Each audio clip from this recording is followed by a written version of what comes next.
आधा किलो मसूर की दाल थी। ये मैंने काफ़ी देर पहले भिगो दी थी, तकरीबन आधे पौना घंटा पहले भिगो दी थी। अच्छा, गर्मियों में जब दाल पक आती है मसूर की तो साथ ही अम्बियाँ भी आती है। मैंने अम्बियाँ कच्चे आम डाल के इसको बनाया है क्योंकि ये कसीली होती है। तो ये दाल भीग गई थी। अब इसमें जो पानी डाल के इसको उबलने रखना है, इसमें हमने डाला है हस्बे ज़ायक़ा नमक, हिमालयन पिंक सॉल्ट है और ये ज़रा थोड़ा डलता है क्योंकि ग्रैन्युलर होता है ना, दानेदार होता है, तो इसमें नमक तेज़ी होती है। फिर 1.5 चमची मैंने मिर्ची डाली थी, टीस्पून। इसमें भी आपके अपने हिसाब से, अपने जायके के हिसाब से नमक और मिर्च डालना है। और इसके साथ इसमें डाला था हल्दी तो आधी टीस्पून और 2 लहसुन की कलियाँ।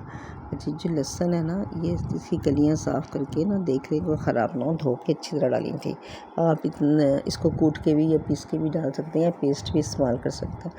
तो देसी लहसुन था तो मैंने इसी तरह धो के और ये डाल दिया। इस मसूर की दाल में लहसुन बहुत ज़्यादा पड़ता है। तो ये सब चीज़ें डाल के हम ना इसको उबलने रख देंगे। लहसुन, नमक, मिर्च और हल्दी, जो ख़राब कलियाँ होती हैं वो तरफ कर दें। अब ये पानी इतना लेना है कि दाल आपके कुकर के हिसाब से होता है, आपके इलाके के हिसाब से, पानी के हिसाब से, कि अच्छी तरह घुल मिल जाए। और ये सब चीज़ें, इस मसाले इसमें डाल देंगे और उबलने को रख देंगे। अच्छा, ये जो अम्बियाँ हैं ना, ये मैंने ऊपर से तो इस्तेमाल कर ली थी, ये इसकी जो गुठलियाँ थी इनमें थोड़ा बहुत गूदा लगा हुआ, ये डाल दिया। अच्छा, जो मसूर की दाल होती है, चाहे इसकी बगैर छिलकों की पकाएं या ये दूसरी पकाएं, मलका मसूर पकाएं, तो इसमें ज़रा कसीलापन होता है, तो इसमें खटाई डलती है। अब अम्बियाँ डाली थी तो इसलिए मैंने पहले डाल दी। अगर इमली डालते तो दाल गलने के बाद, और थोड़ा सा सरसों का तेल डाला है ताकि ये उबले ना। जब ये दाल उबल जाएगी तो लहसुन निकाल के और इसको हमने इस तरह निचोड़ लिया और इस लहसुन को हम शामिल कर देंगे दोबारा दाल में डाल दिया। देखिए, अब ये दाल इतनी गलनी चाहिए कि घुली मिली ऊपर से ही नज़र आ रही है, इतनी ऐसे गलाते हैं। गर्मियों के दिनों में ये दाल चावल बहुत ही अच्छे लगते हैं, रोटी से भी अच्छा लगता है। खैर, ये दाल जब तैयार हो जाएगी तो इसमें डाल देंगे आधा चमचा गरम मसाला। ये ½ टीस्पून से कम गरम मसाला डाल दिया। इस मसूर की दाल में पुदीना पड़ता है, धनिया नहीं पड़ता बल्कि पुदीना पड़ता है। तो हमने पुदीना डालना है और ये चाहे तो गुठलियाँ निकाल लें, चाहे तो आखिर वक्त तक पड़ी रहने दें, इसका टेस्ट बड़ा अच्छा होता है। बघार के लिए हमने लिया है लहसुन बारीक काट लेना है, साबित मिर्च और ज़ीरा। ये साबित मिर्च होती है, बहुत तेज़ होती है, अपने हिसाब से डालें। लेकिन जिसमें चूँकि पुदीना पड़ता है, हरी मिर्चें और पुदीना, ये मैंने बघार से पहले डालना है। गरम दाल में ये हम डालते हैं बघार से पहले। आम दालों की उसमें निस्बत से कि वो आखिर में डलता है, ये हम पहले डाल देते हैं। इससे पुदीने के साथ ज़्यादा अच्छा जोड़ बनता है।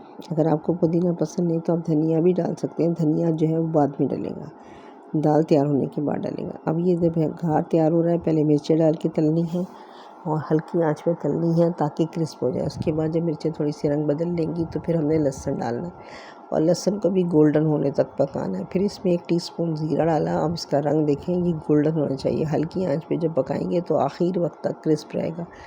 और ये जब बघार तैयार हो जाएगा तो ये हमने डाल देना है देगची में, और इसमें भी मैंने सरसों का तेल ही इस्तेमाल किया बघार में भी।